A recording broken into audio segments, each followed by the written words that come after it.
पुरुषांच्या जशा लैंगिक समस्या असतात तशा स्त्रियांच्या असतात का? तर हो, याला फिमेल सेक्शुअल डिस्फंक्शन असं म्हटलं जातं. याची लक्षणे, कारणे आणि उपाय याबद्दल आजच्या या व्हिडिओमधून आपण माहिती पाहणार आहोत.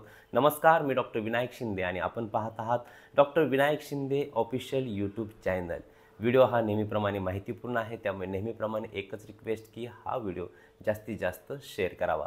अर्थात व्हिडिओ आवडला तर व्हिडिओला लाईक करा, चॅनललाही सबस्क्राईब करायला विसरूच नका, परंतु हा व्हिडिओ जास्तीत जास्त अवश्य शेअर करावा. सुरू करूयात आजचा आपला हा व्हिडिओ.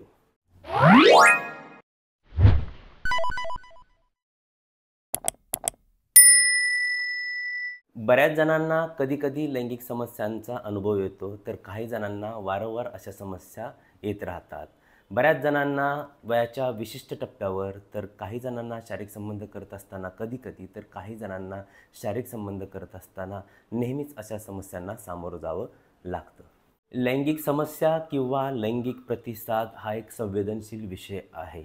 यामध्ये तुमचं शरीर प्रतिक्रिया कसं देतं, तुमच्या भावना, संवेदना, याचबरोबर आयुष्यात घडणाऱ्या सर्व घडामोडी, तुमची जीवनशैली आणि याचबरोबर तुमचं तुमच्या पार्टनरशी असलेलं नातं, यावरती बऱ्याचशा गोष्टी अवलंबून असतात. यापैकी कोणत्याही बाबतीत समस्या निर्माण झाली तर ती तुमच्या लैंगिक इच्छाशक्ती, उत्तेजना आणि लैंगिक समाधान यावरती देखील परिणाम करू शकते. त्यामुळे उपचार करत असताना या सर्वांगीण दृष्टिकोनातून विचार करणं आवश्यक असतं. आता आपण समस्या कोणकोणत्या असतात ते पाहूयात. पहिली जी समस्या असते ती म्हणजे लो सेक्शुअल डिझायर, म्हणजे शारीरिक संबंध करण्याची इच्छा निघून जाणे, शारीरिक संबंधामध्ये इंटरेस्ट नसणे. दुसरी जी समस्या असते ती म्हणजे सेक्शुअल अराउजल डिसऑर्डर. अराउजल म्हणजे उत्तेजना, उत्तेजनाच न येणं. तिसरी जी समस्या असते ती म्हणजे ऑर्गॅझमिक डिसऑर्डर. अराउजल आणि ऑर्गॅझममध्ये फरक काय आहे, तर अराउजल म्हणजे उत्तेजना आणि उत्तेजनांचा परमबिंदू म्हणजे हायेस्ट पॉईंट ऑफ अराउजल म्हणजे ऑर्गॅझम. साध्या भाषेत सांगायचं झालं तर लैंगिक समाधान. काही स्त्रियांना उत्तेजनाच येत नाही, त्यामुळे लैंगिक समाधानसुद्धा प्राप्त होत नाही. चौथी जी डिसऑर्डर आहे ती म्हणजे सेक्शुअल पेन डिसऑर्डर. यामध्ये शारीरिक संबंधाच्या वेळी वेदना होणं हे लक्षण दिसून येतं. अशा प्रकारे सेक्शुअल डिस्फंक्शनच्या या 4 समस्या प्रमुखतः दिसून येतात. याची कारणे कोणकोणती असतात, तर या प्रॉब्लेमची सुरुवात हॉर्मोनल चेंजेसपासून बऱ्याचदा होते. त्यामुळे सर्वप्रथम हॉर्मोनल कॉजेस पाहूया. जसजसं स्त्रीचं वय वाढत जातं तसतसं तिची रजोनिवृत्ती अवस्थेकडे वाटचाल सुरू होते. रजोनिवृत्ती म्हणजे मेनोपॉजची अवस्था. या अवस्थेदरम्यान शरीरामध्ये असणारा इस्ट्रोजन नावाचा हार्मोन, त्याची लेवल ही कमी कमी होत जाते. त्यामुळे इस्ट्रोजन कमी झाल्यामुळे जेनायटल्स ऑर्गनमध्ये सुद्धा फरक दिसून यायला सुरुवात होते. याचबरोबर पेल्विस आणि त्या भागात असलेल्या ऑर्गनमध्ये रक्तप्रवाह कमी प्रमाणात मिळतो, त्यामुळे फिलिंग्स ह्यासुद्धा कमी प्रमाणात निर्माण होतात. त्यामुळे उत्तेजनाही कमी प्रमाणात निर्माण होण्याची शक्यता असते. त्यामुळे लैंगिक समाधान मिळण्यासाठी सुद्धा वेळ लागू शकतो, हे एक कारण असतं. याचबरोबर प्रसूतीनंतर म्हणजे डिलिव्हरी झाल्यानंतर काही चेंजेस होतात, त्यामुळे व्हॅजायनल ड्रायनेससुद्धा इन्क्रीज होऊ शकतो. हॉर्मोनल चेंजेसही होऊ शकतात, त्यामुळे सेक्सची इच्छा कमी होणं किंवा सेक्सच्या दरम्यान वेदना निर्माण होणं हेही लक्षण दिसून येऊ शकतं. अशा प्रकारे काही हार्मोनल चेंजेसमुळे सुद्धा देखील ही समस्या निर्माण होऊ शकते. दुसरं जे कारण आहे ते म्हणजे फिजिकल. यामध्ये काही मेडिकल कंडिशन्स असतात, त्याचा परिणाम होऊन तुमची सेक्शुअल डिझायर कमी होऊ शकते, उत्तेजना कमी प्रमाणात मिळू शकते किंवा लैंगिक समाधान देखील कमी प्रमाणात मिळू शकतं. अशा मेडिकल कंडिशन कोणत्या, तर cancer, diabetes, heart disease, kidney failure, multiple sclerosis, high blood pressure, याचबरोबर ब्लॅडरचे प्रॉब्लेम. अशा कंडिशनमुळे सुद्धा अशा समस्या निर्माण होऊ शकतात. याचबरोबर काही औषधं जर तुम्ही दीर्घकाळापासून सेवन करत असाल तर त्याचाही परिणाम होऊन तुम्हाला लैंगिक समस्या निर्माण होऊ शकतात.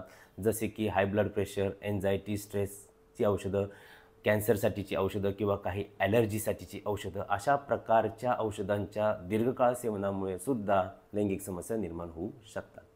तिसरं जे कारण आहे ते म्हणजे सायकोलॉजिकल. एन्झायटी, डिप्रेशन दीर्घकाळापासून आहे, ते ट्रीट झाले नसेल तर त्याचा परिणाम म्हणून सेक्शुअल डिस्फंक्शन आढळून येऊ शकतं. याचबरोबर बऱ्याच वर्षांपासून स्ट्रेसमध्ये आहात, तुमचा शारीरिक, मानसिक किंवा लैंगिक छळ होत असेल, याचबरोबर प्रेग्नन्सीची चिंता वारंवार सतावत असेल, अशा प्रकारच्या सायकोलॉजिकल कंडिशनमुळे देखील लैंगिक समस्या निर्माण होऊ शकतात.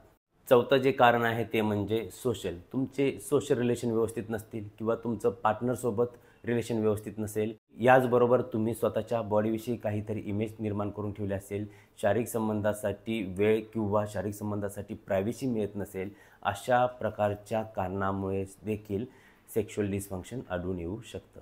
आता यानंतर यावर उपाय काय? उपाय पाहण्यापूर्वी या समस्यांचं डायग्नोसिस म्हणजे निदान कसं करायचं? सर्वप्रथम तर तुम्ही तुमचे सेक्शुअल प्रॉब्लेम्स किंवा मेडिकल हिस्ट्री ही डिस्कस केली पाहिजे.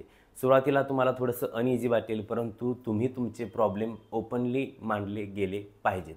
दुसरी गोष्ट म्हणजे काही पेल्विक एक्झामिनेशन करणं आवश्यक आहे. काही आजारांसाठी पेल्विक एक्झामिनेशन करणं गरजेचं असतं. याचबरोबर तिसरी गोष्ट म्हणजे काही ब्लड टेस्ट, हॉर्मोनल चेंजेस आहेत का किंवा इतर कारणं आहेत का हे पाहण्यासाठी काही ब्लड टेस्ट करणं देखील महत्त्वाचं आहे.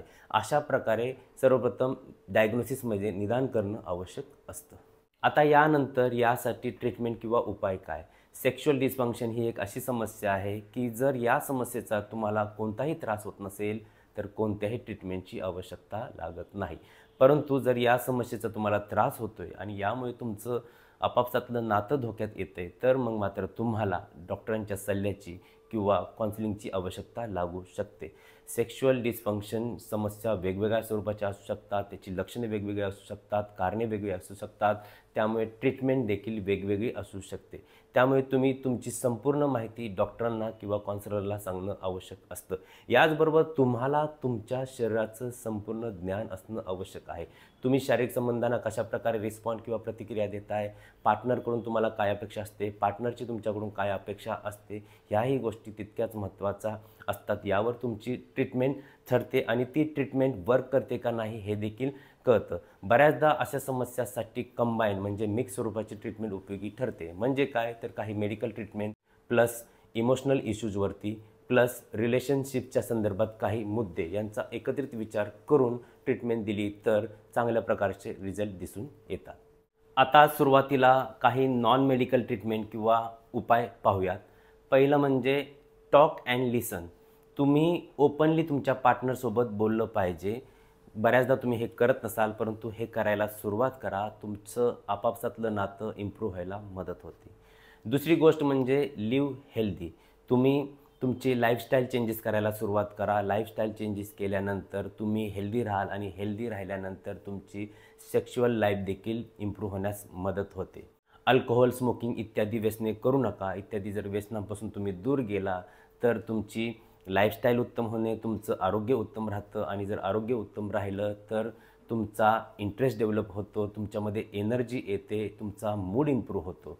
याचबरोबर टेन्शनमुक्त राहण्याचा प्रयत्न करा. असं केल्यामुळे शारीरिक संबंधावरचा फोकस वाढतो आणि शारीरिक संबंध चांगल्या प्रकारे एन्जॉय केले जाऊ शकतात. तिसरा उपाय तो म्हणजे काउन्सिलिंग घ्या. काउन्सिलरला जाऊन भेटा. तुमच्या समस्या त्यांच्यासमोर मांडा. काही थेरपी त्यांच्याकडून शिकून घ्या. त्यामुळे तुम्ही जास्तीत जास्त आपल्या पार्टनरच्या जवळ जाऊ शकता. चौथा उपाय आहे तो म्हणजे लुब्रिकंटचा वापर करा. जर वजायनल ड्रायनेस जास्त असेल तर वेदना निर्माण होऊ शकतात. त्यामुळे लुब्रिकंटचा वापर तुम्ही शारीरिक संबंधाच्या वेळेस करू शकता. पाचवा उपाय म्हणजे वजायनल मॉइश्चरायझर्स. याचा एनी टाईम वजायनल ड्रायनेससाठी वापर करू शकता. सहावी गोष्ट म्हणजे सेक्शुअली ॲक्टिव्ह राहा. यामुळे तुमच्या वजायनामध्ये ब्लड फ्लो उत्तमरित्याने चालू राहतो आणि तुम्ही चांगल्या प्रकारे शारीरिक संबंध एन्जॉय करू शकता. सातवा उपाय म्हणजे काही डिव्हायसेस यूज करू शकता ज्यामुळे ब्लड फ्लो इम्प्रूव्ह होतो आणि शारीरिक संबंध व्यवस्थितरित्या होऊ शकतात. यानंतर नेक्स्ट म्हणजे मेडिकल ट्रीटमेंट. काही हॉर्मोनल वजायनल टॅबलेट किंवा क्रीम येतात किंवा याचबरोबर काही ओरल मेडिसिन्स देखील येतात. डॉक्टरांच्या सल्ल्याने अशी मेडिसिन्स तुम्ही घेऊ शकता. यानंतर काही अल्टरनेटिव्ह मेडिसिन. यामध्ये cognitive behaviour therapy, mindfulness, yoga इत्यादींच्या साहाय्याने तुमची thought process, feelings, breathing, body posture इत्यादीवरती काम केलं जातं आणि यांचा देखील सेक्शुअल डिसफंक्शनमध्ये उपयोग होऊ शकतो. मी पुन्हा रिपीट करतो की पुरुषांप्रमाणे स्त्रियांमध्ये देखील लैंगिक समस्या आढळून येऊ शकतात. याचा तुम्हाला कोणताही त्रास होत नसेल तर कोणत्याही ट्रीटमेंटची आवश्यकता नसते, परंतु याचा तुमच्या जीवनावरती परिणाम झालेला आहे, तुमचे परस्पर नातं खराब होत चाललेलं आहे, तर तुम्हाला ट्रीटमेंटची आवश्यकता असते. कंबाईन ट्रीटमेंटच्या साहाय्याने या समस्या सुटू शकतात. यासाठी तज्ज्ञ डॉक्टरांचा, काउन्सिलरचा सल्ला घेण्यास मात्र विसरू नका. हाच होता आपला आजचा व्हिडिओ आवडला तर लाईक करा, चॅनललाही सबस्क्राईब करा, परंतु हा व्हिडिओ जास्तीत जास्त शेअर करायला मात्र बिलकुल विसरू नका. थँक्यू, टेक केअर आणि बाय बाय.